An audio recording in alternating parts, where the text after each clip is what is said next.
आदरणीय अध्यक्ष महोदय, ये सदन का सौभाग्य है कि आप दूसरी बार इस आसन पर विराजमान हो रहे हैं। आपको और इस पूरे सदन को मेरी तरफ से मैं बहुत बहुत बधाई देता हूं।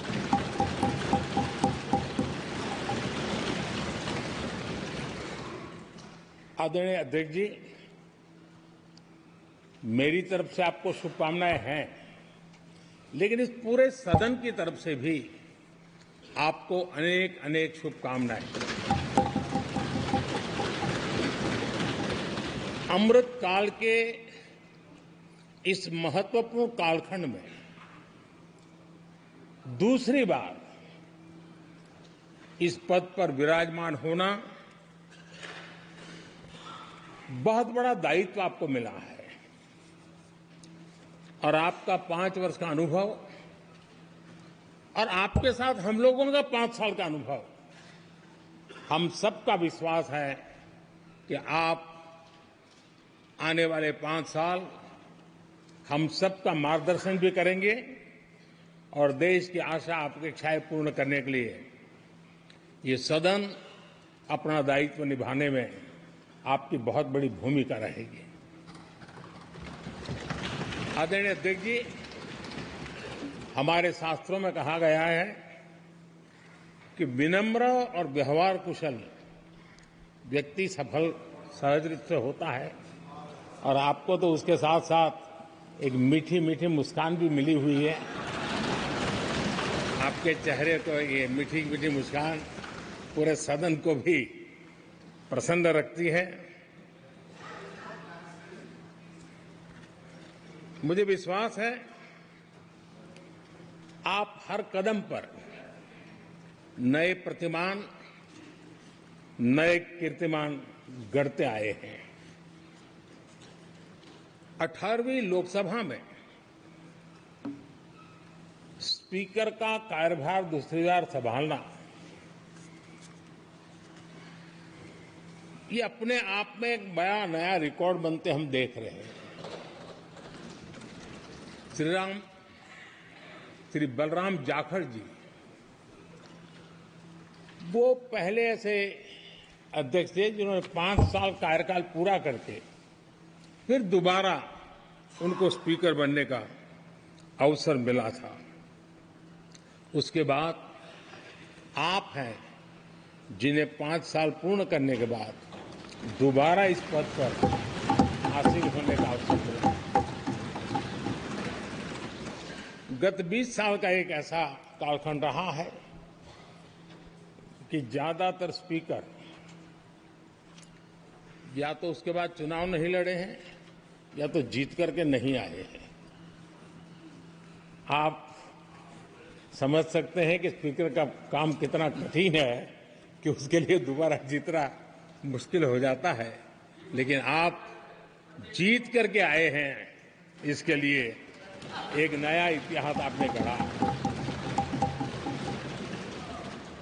आदरणीय अध्यक्ष जी, इस सदन में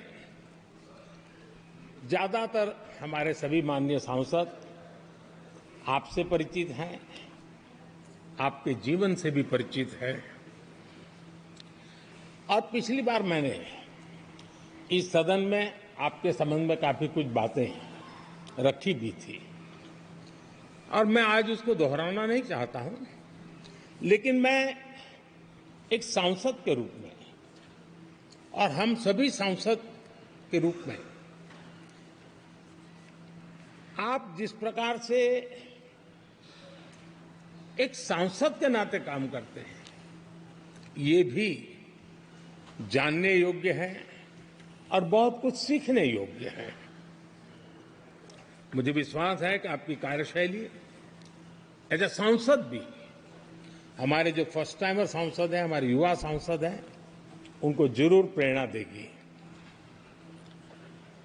आपने अपने कार्यक्षेत्र में, संसदीय क्षेत्र में स्वस्थ मां और स्वस्थ शिशु एक कमिटमेंट के साथ जो अभियान चलाया है और सुपोषित मां इस अभियान को आपने जिस प्रकार से अपने क्षेत्र में प्राथमिकता देकर के खुद को इन्वॉल्व करके किया है वो वाकई प्रेरक है। आपने कोटा के ग्रामीण क्षेत्रों में हॉस्पिटल ऑन व्हील्स ये भी एक मानव सेवा का उत्तम काम जो राजनीतिक कामों के सिवाय करने वाले कामों में आपने चुना है वो भी अपने आप में गांव-गांव लोगों को स्वास्थ्य सेवाएं पहुंचाने में मदद कर रहा है। आप नियमित रूप से गरीबों को कपड़े, कंबल, मौसम के अनुसार छाता की जरूरत है छाता, जूते, ऐसी अनेक सुविधाएं समाज के आखिरी तबके के जो लोग हैं उनको खोज करके पहुंचाते हैं। खेलों में प्रोत्साहन देना आपके क्षेत्र के युवकों में यह आपने एक प्राथमिकता के रूप से काम उठाया है। आपके पिछले कार्यकाल में 17वीं लोकसभा में मैं कहता हूं कि संसदीय इतिहास का वो स्वर्णिम कालखंड रहा है। आपकी अध्यक्षता में संसद में जो ऐतिहासिक निर्णय हुए हैं, आपकी अध्यक्षता में सदन के माध्यम से जो सुधार हुए हैं, ये अपने आप में एक सदन की भी और आपकी भी विरासत है। और भविष्य में 70वीं लोकसभा के संबंध में जब विश्लेषण होंगे उसके विषय में लिखा जाएगा तो भारत के भविष्य को नई दिशा देने में आपकी अध्यक्षता वाली 70वीं लोकसभा की बहुत बड़ी भूमिका रही है। आदरणीय अध्यक्ष जी, 17वीं लोकसभा में नारी शक्ति वंदन अधिनियम 2023, जम्मू कश्मीर पुनर्गठन विधेयक, भारतीय न्याय संहिता, भारतीय साक्ष्य बिल, भारतीय नागरिक सुरक्षा संहिता, सामाजिक सुरक्षा संहिता, digital personal data protection bill, मुस्लिम महिला विवाह अधिकार संरक्षण विधेयक,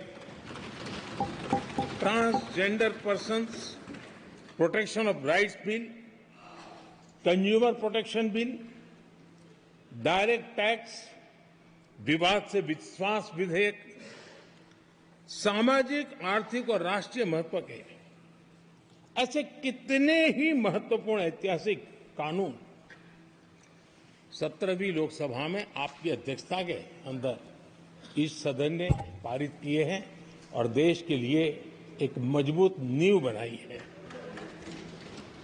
जो कार्य आजादी के 70 साल में नहीं हुए, आपकी अध्यक्षता में इस सदन ने इसको करके दिखाया। आदरणीय अध्यक्ष जी, लोकतंत्र की लंबी यात्रा में कई पड़ाव आते हैं। कुछ अवसर ऐसे होते हैं जब हमें कीर्तिमान स्थापित करने का सौभाग्य मिलता है। 17वीं लोकसभा में उपलब्धियां, मुझे पूरा विश्वास है देश आज भी और भविष्य में उसका गौरव करेगा। आज देश अपनी आकांक्षाओं की पूर्ति के लिए भारत को आधुनिक बनाने की दिशा में जब हर तरह से प्रयास हो रहे हैं, मैं मानता हूं कि ये नया संसद भवन भी अमृतकाल के भविष्य को लिखने का काम करेगा और वो भी आपकी अध्यक्षता में। नए संसद भवन में हम सबका प्रवेश आपकी ही अध्यक्षता में हुआ और आपने संसदीय कार्यप्रणाली को प्रभावी और जिम्मेदार बनाने का कई महत्वपूर्ण फैसले लिए हैं और इसलिए लोकतंत्र को मजबूती देने में मदद मिली है। लोकसभा में हम पेपरलेस डिजिटल व्यवस्था से आज काम कर रहे हैं। पहली बार आपने सभी माननीय सांसदों को ब्रीफिंग के लिए एक व्यवस्था खड़ी की। इससे सभी माननीय सांसदों को भी आवश्यक रेफरेंस मटेरियल मिला। उसके कारण सदन की चर्चा अधिक पुष्ट हुई और ये आपका एक अच्छा इनिशिएटिव था जिसने सांसदों में भी विश्वास पैदा किया। हाँ, मैं भी कुछ कह सकता हूं, मैं भी अपने तर्क दे सकता हूं। तो एक आपने अच्छी व्यवस्था को विकसित किया है। आदरणीय अध्यक्ष जी, G20 भारत की सफलता के एक महत्वपूर्ण पृष्ठ है, लेकिन बहुत कम चर्चा हुई है, वो है P20 और आपके नेतृत्व में G20 देशों के जो पीठासीन अधिकारी हैं, स्पीकर्स हैं, उनका सम्मेलन आपकी अध्यक्षता में हुआ और अब तक P20 के जितने सम्मेलन हुए हैं उसमें ये ऐसा अवसर था कि दुनिया के सर्वाधिक देश आपके निमंत्रण पर भारत आए और बहुत ही उत्तम प्रकार के निर्णय उस समिट में हुए और उसने विश्व में भारत की लोकतंत्र की जो प्रतिष्ठा है उसको गौरव देने में बहुत बड़ा रोल अदा किया है। आदरणीय अध्यक्ष जी, ये हमारा भवन ये सिर्फ 4 दीवारें नहीं है।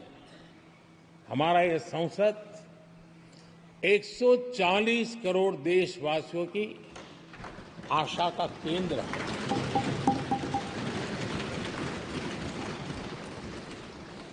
संसद की कार्यवाही, जवाबदेही और आचरण हमारे देशवासियों के मन में लोकतंत्र के प्रति जो उनकी निष्ठा है उसको और अधिक मजबूत बनाता है। आपके मार्गदर्शन में 17वीं लोकसभा उसकी प्रोडक्टिविटी 25 साल के हाईएस्ट लेवल पर 97% रही और इसके लिए सब माननीय सदस्य तो अभिनंदन के अधिकारी हैं, लेकिन आप विशेष अभिनंदन के अधिकारी हैं। कोरोना जैसे मुश्किल कालखंड में आपने हर सांसद से व्यक्तिगत फोन पर बात करके उनका हाल पूछा। कहीं किसी सांसद की बीमारी की खबर आई तो आपने सदन के अध्यक्ष के नाते व्यक्तिगत रूप से उसकी चिंता की और वो सभी दल के सांसदों से जब मुझे सुनने को मिलता था मुझे बड़ा गर्व होता था कि जैसे आप इस सदन के परिवार के मुखिया के रूप में उस कोरोना कालखंड में भी व्यक्तिगत चिंता करते थे। कोरोना काल में भी आपने सदन का काम रुकने नहीं दिया। सांसदों ने भी आपके हर सुझाव को सर आंखों पे चढ़ाया। किसी को ऊपर बैठने के लिए कहा तो वो वहां जाके बैठा, किसी को दूसरे जगह पे जाके बैठने के लिए कहा तो वो भी बैठा, लेकिन देश के काम को किसी ने रुकने नहीं दिया। लेकिन आपने ये जो फैसले किए उसका परिणाम है कि हम उस कठिन कालखंड में भी कार्य कर पाए। और एक खुशी की बात है कि कोरोना काल में सदन ने 170% प्रोडक्टिविटी, ये अपने आप में दुनिया के लिए एक बहुत बड़ी खबर है। आदरणीय अध्यक्ष जी, हम सब चाहते हैं कि सदन में आचरण, सदन के नियमों का पालन हम सब करें और आपने बड़े सटीक तरीके से, संतुलित तरीके और कभी कभी कठोरता के साथ भी फैसले लिए हैं। मैं जानता हूं कि ऐसे निर्णय आपको पीड़ा भी देते हैं, लेकिन सदन की गरिमा और व्यक्तिगत पीड़ा में आपने सदन की गरिमा को पसंद किया और सदन की परंपरा को बनाने का प्रयास किया। ये साहसपूर्ण काम के लिए भी आदरणीय अध्यक्ष जी, आप अभिनंदन के अधिकारी हैं। मुझे विश्वास है आदरणीय अध्यक्ष जी, आप तो सफल होने ही वाले हैं, लेकिन आपकी अध्यक्षता में यह 18वीं लोकसभा भी बहुत सफलतापूर्वक देश के नागरिकों के सपनों को पूर्ण करेगी। मैं फिर एक बार आपको इस महत्वपूर्ण दायित्व के लिए और देश को विकास की नई ऊंचाइयों पर ले जाने वाले इस सदन की अध्यक्षता के लिए हृदय से बहुत बहुत शुभकामनाएं देता हूं, बहुत बहुत बधाई देता हूं।